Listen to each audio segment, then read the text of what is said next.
Hello, आप सभी लोगों का हमारे चैनल में स्वागत है। मैं लेकर के आया हूँ यूपी टेट 2020 सीडीपी यानी शिक्षा मनोविज्ञान से संबंधित प्रश्न। इससे पहले के प्रीवियस ईयर के क्वेश्चन पेपर हमने डाल रखे हैं। अगर आप चाहें तो हमारे चैनल पर विजिट कर करके देख सकते हैं। तो देरी न करते हुए हमने वीडियो को स्टार्ट करते हैं। क्वेश्चन नंबर 1 है हमारा, सूक्ष्म शिक्षण चक्र का प्रथम पद होता है। ऑप्शन ए शिक्षण, ऑप्शन बी योजना बनाना, ऑप्शन सी प्रतिपुष्टि, ऑप्शन डी प्रस्तावना। तो इस प्रश्न का हमारा सही जवाब हो जाएगा योजना बनाना, option B is right answer. अगले प्रश्न पर पहुंचते हैं। अगला प्रश्न हमारा क्या कहता है, विकास कभी ना समाप्त होने वाली प्रक्रिया है। यह कथन विकास के किस सिद्धांत से संबंधित है। ऑप्शन ए एकीकरण का सिद्धांत, ऑप्शन बी यानी कि अंतःकरण का सिद्धांत, सी निरंतरता का सिद्धांत, ऑप्शन डी अंतः संबंध का सिद्धांत। तो इस प्रश्न का हमारा सही जवाब हो जाएगा निरंतरता का सिद्धांत, option C is right answer. अगले प्रश्न पर पहुंचते हैं। अगला प्रश्न है, संविधान के किस संशोधन से शिक्षा एक मौलिक अधिकार बन गई है। ऑप्शन ए 25वें संशोधन, ऑप्शन बी 86वें संशोधन, सी 22वें संशोधन, डी 52वें संशोधन। तो इस प्रश्न का हमारा सही जवाब हो जाएगा 22वें संशोधन, option C is right answer. अगले प्रश्न पर पहुंचते हैं। अगला प्रश्न है, अभिप्रेरणा के मूल प्रवृत्ति सिद्धांत के प्रतिपादक थे। Option A Abraham Maslow, B McDougall, C William James, D Simpson. तो इस प्रश्न का हमारा सही जवाब हो जाएगा B McDougall, option B is right answer. अगले प्रश्न पर पहुंचते हैं। अगला प्रश्न है, विकास किस अवस्था को कोल तथा ब्रूस ने संवेगात्मक विकास का अनोखा काल कहा है। ऑप्शन ए बाल्यावस्था, बी शैशवावस्था, सी किशोरावस्था, डी प्रौढ़ावस्था। तो इस प्रश्न का हमारा सही जवाब हो जाएगा किशोरावस्था, option C is right answer. अगले प्रश्न पर पहुंचते हैं। अगला प्रश्न है, किसने बहुबुद्धि का प्रत्यय दिया। Option A Spearman, option B Goleman, C Gardner, D John Mayer. तो इस प्रश्न का हमारा सही जवाब हो जाएगा B Goleman, option B is right answer. अगले प्रश्न पर पहुंचते हैं, डिसलेक्सिया में यह कहने में कठिनाई होती है। ऑप्शन ए व्यक्त करने में, बी पढ़ने बर्तनी में, ऑप्शन सी बोलने में, डी खड़े होने में। तो इस प्रश्न का हमारा सही जवाब हो जाएगा पढ़ने बर्तनी में, option B is right answer.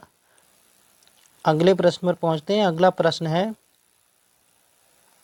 निम्न में से क्या समावेशी कक्षा में शिक्षक की भूमिका नहीं है। ऑप्शन ए शिक्षक को निःशक्त बच्चों पर ध्यान नहीं देना चाहिए, बी बच्चों की अवस्था के अनुरूप बैठने की पर्याप्त व्यवस्था करनी चाहिए, सी शिक्षक को सीखने में अक्षम में अतिरिक्त समय देना चाहिए, डी शिक्षक को बच्चों को प्रोत्साहित करना चाहिए। तो इस प्रश्न का हमारा सही जवाब हो जाएगा ऑप्शन ए शिक्षक को निःशक्त बच्चों पर ध्यान नहीं देना चाहिए, ये पूछा यानी कि भूमिका नहीं है, यानी कि option A is right answer. अगले प्रश्न पर पहुंचते हैं। अगला प्रश्न है हमारा, कक्षा में छात्रों को प्रश्न पूछने के लिए ऑप्शन ए प्रेरित करना चाहिए, बी हतोत्साहित करना चाहिए, सी अनुमति नहीं देनी चाहिए, डी रोक देना चाहिए। तो कक्षा में छात्रों को प्रश्न पूछने के लिए प्रेरित करना चाहिए, option A is right answer. अगले प्रश्न पर पहुंचते हैं। अगला प्रश्न है, बच्चे की बुद्धि मुख्यतः संबंधित है। ऑप्शन ए सामाजिक विकास से, बी शारीरिक विकास से, सी नैतिक विकास से, डी भावात्मक विकास से। तो इस प्रश्न का हमारा सही जवाब हो जाएगा शारीरिक विकास से, option B is right answer. अगले प्रश्न पर पहुंचते हैं। अगला प्रश्न है हमारा, निम्न में से किस सिद्धांत को पुनर्मनन का सिद्धांत भी कहते हैं। ऑप्शन ए उद्दीपक अनुक्रिया सिद्धांत, बी शास्त्रीय अनुबंधन सिद्धांत, सी क्रिया प्रसूत अनुबंधन सिद्धांत, डी सूझ का सिद्धांत। तो पुनर्वंश का सिद्धांत यानी कि शास्त्रीय अनुबंधन सिद्धांत को भी कहा जाता है, option B is right answer. अगले प्रश्न पर पहुंचते हैं। अगला प्रश्न है हमारा, निम्न में से कौन सी अवस्था ब्रूनर के संज्ञानात्मक विकास सिद्धांत का अंग नहीं है। ऑप्शन ए प्रतिबिंबात्मक अवस्था, ऑप्शन बी अंतःप्रज्ञ अवस्था, ऑप्शन सी क्रियात्मक अवस्था, डी संख्यात्मक अवस्था। तो इस प्रश्न का हमारा सही जवाब हो जाएगा बी अंतःप्रज्ञ अवस्था, option B is right answer, यानी कि ये अंग नहीं है बाकी अंग हैं।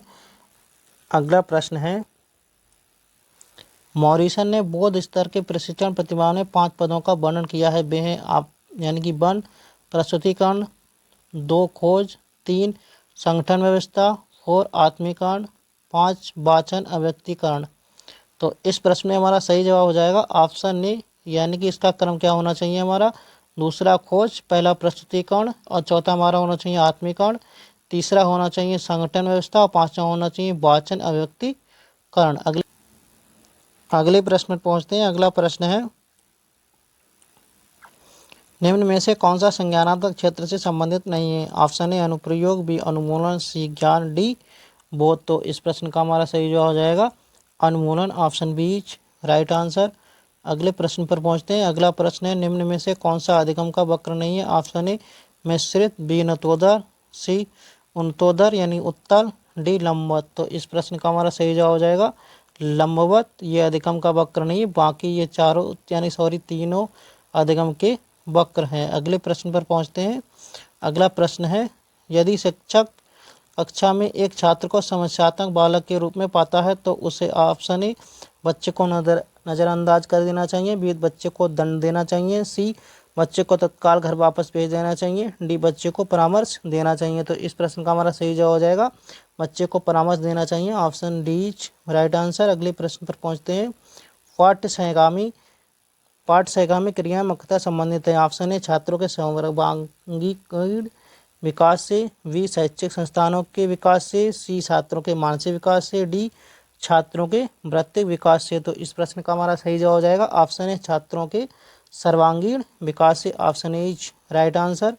अगले प्रश्न पर पहुंचते हैं। अगला प्रश्न है,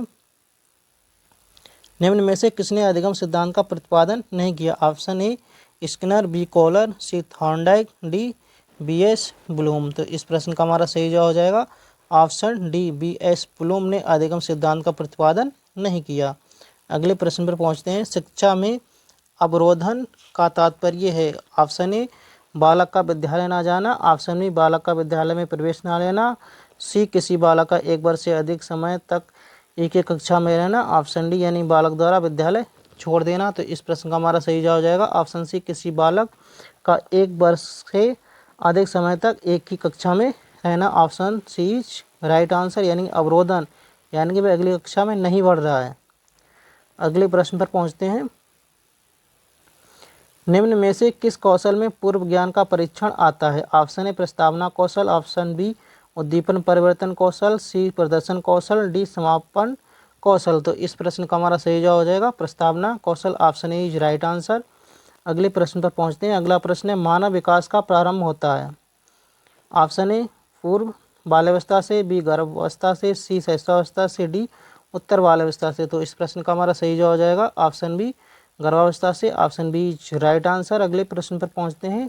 द कंडीशंस ऑफ लर्निंग पुस्तक के लेखक हैं। Option A B F. Skinner, B A L. Thorndike, C I P. Pavlov, D R M. Gagne. तो इस प्रश्न का हमारा सही जवाब हो जाएगा आर.एम. गेने, option D is right answer. अगले प्रश्न पर पहुंचते हैं। किशोरावस्था बड़े संघर्ष, तनाव, हमला व विरोध की अवस्था है, यह कथन किसका है। Option A Stanley Hall, B Jersild, C Crow एवं क्रो, डी सिम्पसन। तो इस प्रश्न का हमारा सही जवाब हो जाएगा Stanley Hall, option A is right answer.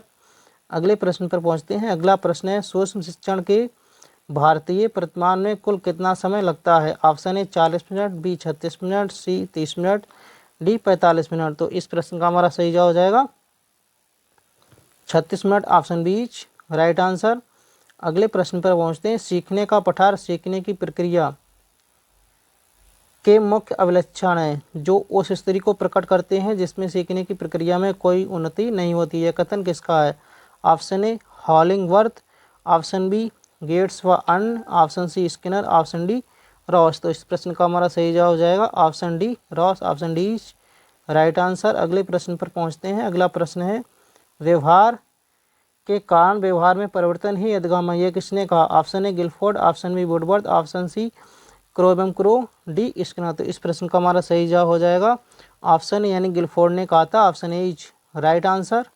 अगले प्रश्न पर पहुंचते हैं। अगला प्रश्न है, सीखना है व्यवहार में परिवर्तन, ऑप्शन बी अनुभव तथा अभ्यास का परिणाम, सी व्यवहार में अपेक्षाकृत स्थायी परिवर्तन, डी उपरोक्त सभी। तो इस प्रश्न का हमारा सही जवाब हो जाएगा ऑप्शन डी उपरोक्त सभी, option D is right answer.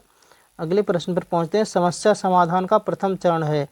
Option A समस्या की पहचान, बी आंकड़ा संग्रहण, सी परिकल्पना का निर्माण, डी परिकल्पना का परीक्षण। तो इस प्रश्न का हमारा सही जवाब हो जाएगा समस्या की पहचान, ऑप्शन इज राइट आंसर। अगले प्रश्न पर पहुंचते हैं।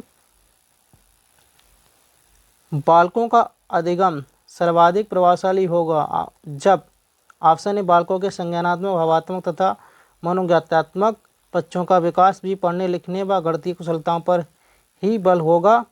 ऑप्शन सी यानी कि शिक्षक अधिगम प्रक्रिया में आगे होकर बालकों का निष्क्रिय रखेगा।